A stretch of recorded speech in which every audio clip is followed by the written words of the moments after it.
नमस्कार दोस्तों, आपके अपने चैनल अपना देश में आप सभी का हार्दिक स्वागत है। रक्षाबंधन का त्योहार सावन माह की पूर्णिमा को आता है और दोस्तों सावन माह की पूर्णिमा श्रावणी पूर्णिमा या फिर नारियली पूर्णिमा के नाम से भी जानी जाती है। और इस साल दोस्तों सावन के अंतिम सोमवार के दिन यानी कि 3 अगस्त को रक्षाबंधन का त्योहार आ रहा है। दोस्तों भाई बहन के बंधन का ये पवित्र त्योहार इस वर्ष बहुत ही खास संयोग में आ रहा है। सर्वार्थ सिद्धि योग और दीर्घायु आयुष्मान के शुभ संयोगों के साथ आ रहा है। इसलिए दोस्तों एक बहुत छोटा सा काम आपने शुभ संयोग में कर लेना, क्योंकि ये संयोग 29 साल के बाद में आ रहा है। साथ ही इस साल न तो भद्रा है और न ही ग्रहण का साया रक्षाबंधन पर रहेगा।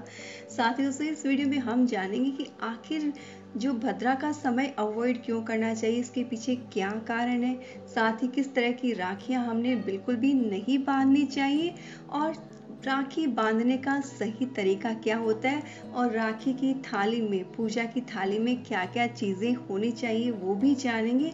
और साथ ही जानेंगे इस दिन इस विशेष संयोग में कौन सा एक उपाय आपने कर लेना ताकि आपके भाई की जहाँ एक तरफ तो आयु बढ़ेगी वहीं कोई भी जीवन में परेशानी उसका भी अंत हो जाएगा और कोई बुरी नज़र लगी होगी तो वो भी दूर हो जाएगी। तो कौन सा है वो उपाय, जानने के लिए वीडियो को अंत तक देखें। साथ ही दोस्तों कमेंट करके ये जरूर से बताएं कि आप रक्षाबंधन का त्योहार कब मनाते हैं। दोस्तों बहुत से जन तो श्रावणी पूर्णिमा को मनाते हैं और बहुत सारे जन जो है ऋषि पंचमी के दिन भी त्योहार मनाते हैं। आप कब मनाते हैं ये कमेंट करके जरूर से बताएं। तो दोस्तों आज जान लेते हैं आगे की जानकारी। दोस्तों राखी या रक्षाबंधन के दिन राखी बांधने का जो समय होता है वो भद्रा काल या राहु काल को अवॉइड करते हुए होता है, क्योंकि शास्त्रों के अनुसार भद्रा काल में राखी बांधना शुभ नहीं होता। इसीलिए रक्षाबंधन के दिन भद्रा के काल को विशेष ध्यान दिया जाता है। मान्यता है कि भद्रा काल में किसी भी तरह के शुभ कार्य करने से उसमें सफलता नहीं मिलती है। और पौराणिक मान्यताओं को माने दोस्तों तो भद्रा में राखी बंधवाने के पीछे एक कथा प्रचलित है, जिसके अनुसार लंका के राजा रावण ने अपनी बहन से भद्रा के समय ही राखी बंधवाई थी और भद्रा काल में राखी बांधने के कारण ही रावण का सर्वनाश हुआ था। और इसी मान्यता के आधार पर जब भी भद्रा लगी रहती उस समय बहनें अपने भाइयों की कलाई पर राखी नहीं बांधती। इसके अलावा भद्रा काल में भगवान शिव तांडव नृत्य करते हैं, इस कारण से भी भद्रा में शुभ कार्य नहीं किए जाते हैं। वहीं दोस्तों एक और मान्यता के अनुसार भद्रा शनिदेव की बहन है और भद्रा शनिदेव की तरह ही उग्र स्वभाव की है। भद्रा को ब्रह्मा जी ने श्राप दिया था कि जो भी भद्रा काल में किसी भी तरह का कोई भी शुभ कार्य करेगा उसमें उसे सफलता नहीं मिलेगी। और भद्रा के अलावा राहु काल में भी किसी तरह का शुभ कार्य करना वर्जित माना गया है। और शास्त्रों में दोस्तों रक्षाबंधन का त्योहार भद्रा रहित समय में करने का विधान है। और इस कारण दोस्तों इस साल 3 अगस्त को भद्रा का विशेष ध्यान रखें और भद्रा की समाप्ति के बाद ही आपने राखी बांधनी है। भद्रा रहित काल में भाई की कलाई में राखी बांधने से भाई को हर कार्य में सिद्धि मिलती है और विजय प्राप्त होती है। दोस्तों ज्योतिषों की माने तो 3 अगस्त को सोमवार और सोम का ही नक्षत्र होने और रक्षाबंधन का बहुत ही शुभ संयोग बन रहा है। तो सुबह में 7:18 पर सूर्य का नक्षत्र उत्तराषाढ़ा समाप्त हो जाएगा और चंद्र के नक्षत्र श्रवण आरंभ होगा। और इस बार रक्षाबंधन के दिन भद्रा काल ज्यादा देर नहीं रहेगा। 3 अगस्त को सुबह में 9:29 तक ही भद्रा रहेगी। उसके बाद भद्रा जो है वो समाप्त हो जाएगी और भद्रा की समाप्ति के बाद पूरे दिन राखी बांधी जा सकती है। वैसे दोस्तों पूरे दिन राखी बांधी जा सकती है, लेकिन कुछ समय होते हैं जिनमें राखी बांधना बहुत ही अधिक शुभ माना जाता है। वैसे दोस्तों राखी बांधने का मुहूर्त सुबह में 9:27 से शुरू होगा, जो कि रात को 9:11 तक रहेगा। लेकिन जो अपराह्न का मुहूर्त है सुबह में आप 9:27 से बांध सकते हैं। और उसके बाद में अगर आप सुबह में नहीं बांध पाते दोपहर में राखी बांध रहे हैं तो दोपहर में 1:45 से 4:23 का समय रहेगा। उस समय भी अगर पॉसिबल ना हो तो प्रदोष का मुहूर्त है वो शाम को 7:01 से रात को 9:11 तक। लेकिन दोस्तों एक चीज़ का ख्याल रखिए, राखी बांधने का जो काम होता है ना वो सूर्यास्त के पहले ही कर लेना चाहिए। सूर्यास्त होने के बाद राखी नहीं बांधनी चाहती। अगर कोई मजबूरी हो, कोई वजह हो तो एक अलग बात है। बेसिकली नियम के अनुसार अगर पॉसिबल हो तो आपने सूर्यास्त के बाद राखी नहीं बांधनी चाहिए। दोस्तों ये तो हो गई कि भद्रा में राखी क्यों नहीं बांधनी चाहिए, साथ ही राखी बांधने का शुभ मुहूर्त। अब जान लेते हैं दोस्तों, जो राखी हम सेलेक्ट करते हैं वो किस तरह की होनी चाहिए और किस तरह की नहीं। दोस्तों राखी का जो रंग है वो येलो, रेड ये सब शुभ माने जाते हैं। वहीं दोस्तों काले रंग की राखी को बहुत ही अशुभ माना जाता है। इसका संबंध, क्योंकि काले रंग का संबंध शनिदेव से होता है और शनिदेव को कार्य में विलंब करने वाला ग्रह माना जाता है। और ऐसे में रक्षाबंधन पर काले रंग की राखी आपने भूल कर भी नहीं बांधनी चाहिए। साथ ही दोस्तों जो भी राखी आप लें वो खंडित ना हो, इस बात का भी आपने ख्याल रखना चाहिए। और बहुत सी दोस्तों आजकल प्लास्टिक की राखियां भी आती हैं, आपने वो भी इस्तेमाल नहीं करनी चाहिए। मूली से जो बनी हुई राखियां होती हैं वो सबसे ज़्यादा शुभ होती हैं, वैसे ही आपने राखियां यूज़ करनी चाहिए। साथ ही किसी भी तरह की अशुभ चिन्ह, कोई ऐसी वैसी डिज़ाइन उनमें बनी हो, उनका भी सिलेक्शन आपने नहीं करना चाहिए। साथ ही बहुत ही ज़रूरी चीज़ दोस्तों, आजकल कई तरह के कार्टून रूप में भी राखियाँ आती हैं, जैसे गणेश जी की, हनुमान जी की, बच्चों की राखियाँ जिनमें हनुमान जी या गणेश जी बने हुए होते हैं, कई अलग भगवान भी बने हुए होते हैं। बड़ों की राखियों में भी इस तरह की जो है बनी हुई शेप्स रहती हैं। तो दोस्तों आपने ऐसी राखियाँ जिन पर भगवान की कोई तस्वीर, फोटो या कोई भी मूर्ति लगी हुई है, तो आपने ऐसी राखियाँ नहीं परचेस करनी चाहिए।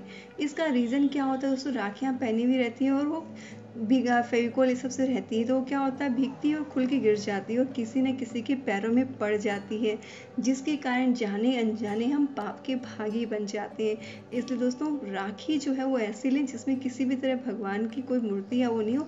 शुभ चिन्हों का इस्तेमाल कर सकते हैं, जिसमें स्वास्तिक हो, ओम इत्यादि बने, उनका इस्तेमाल कर सकते हैं, लेकिन भगवान की मूर्ति उसमें ना हो, भगवान की फोटो ना हो, इस बात का आपने ख्याल रखना चाहिए।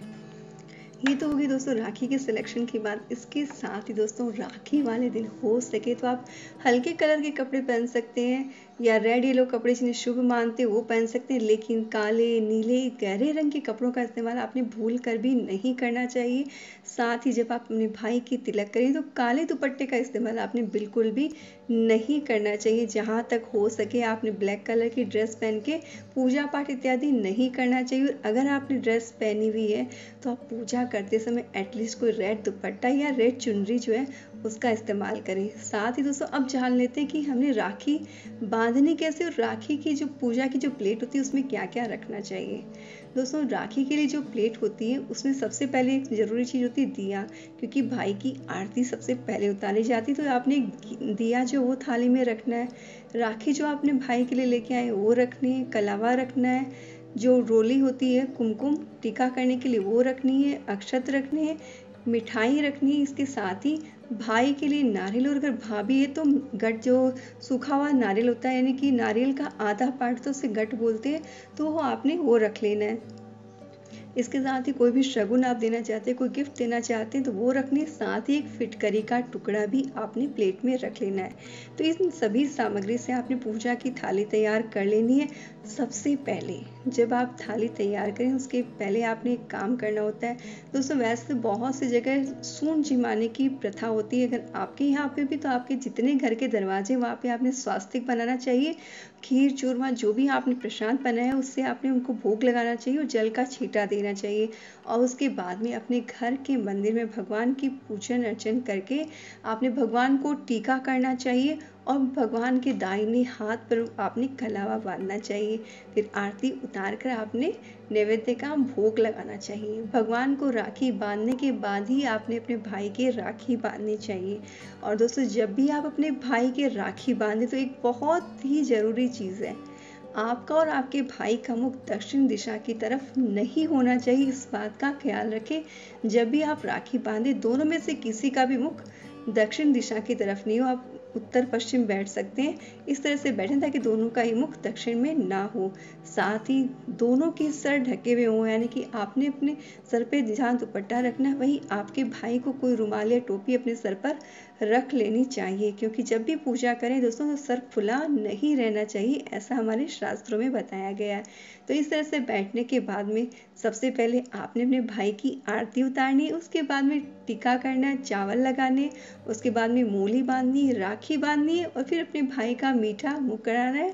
जो भी मिठाई आपने बनाई है प्लेट में रखी है उसके बाद में शगुन दें और इस तरह से आपने राखी का जो काम है वो कर लेना। उसके बाद में जो सबसे ज़रूरी काम है दोस्तों, राखी बांधने के बाद में आपने जो प्लेट में फिटकरी का टुकड़ा रखा है उसे अपने भाई के पूरे सर से पैर तक नीचे तक पूरा 7 बार वार लेना है और वारने के बाद इस फिटकरी के टुकड़े को जला देना है। जी हाँ दोस्तों, इस उपाय से आपके भाई पर जो भी कोई नज़र दोष होगा, कोई बुरी नज़र, कोई भी तरह का बुरा प्रभाव होगा, वो सारे के सारे दूर हो जाएंगे। और चाहे तो आप इसे चौराहे पर फेंक सकते हैं, लेकिन वो सेफ भी नहीं और अभी आपको घर से बाहर जाने की कोई आवश्यकता नहीं। आप इसे जला सकते हैं और जलते ही जैसे ही फिटकरी चलेगी, जितने भी नेगेटिव इफेक्ट आपके भाई की ज़िंदगी में वो सारे के सारे जलकर खाक हो जाएंगे। ये तो हुआ बहन का काम। और जब बहन अपने भाई के हाथ पे राखी बांधती तो भाई कुछ ना कुछ शगुन देता है और आजकल गिफ्ट का सिस्टम चला हुआ है। लेकिन दोस्तों, गिफ्ट का सिलेक्शन बहुत ही सोच समझ कर करना चाहिए। कोई भी ऐसी चीज़ जो नुकसानदायक हो, काटने पीटने वाली चीज़ें रहती ना, उनको अवॉइड करना चाहिए।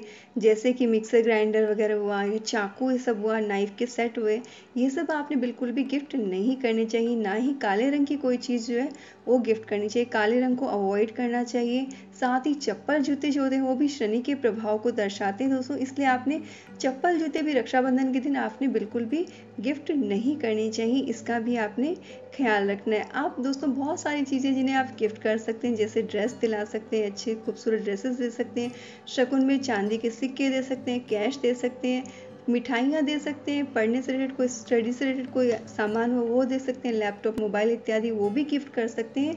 लेकिन नेगेटिव जिन चीज़ों को मानते हैं उन चीज़ों को गिफ्ट करने से बचना चाहिए कि दोस्तों ये जो नेगेटिव चीज़ें होती हैं वो जीवन में नेगेटिविटी को बढ़ाती है। शुभ दिन अच्छे अच्छे जीवन में खुशियाँ लाने वाले गिफ्ट देने चाहिए ताकि दोनों की ज़िंदगी में हमेशा खुशियाँ बनी रहे। दोस्तों, इस वीडियो की इन्फॉर्मेशन अगर आपको अच्छी लगी है तो इसे आप शेयर जरूर से कीजिएगा। साथ ही अपने भाई की जो भी बहनें लंबी उम्र चाहती हैं वो कमेंट करके जरूर से लिखें। ओम नमः शिवाय।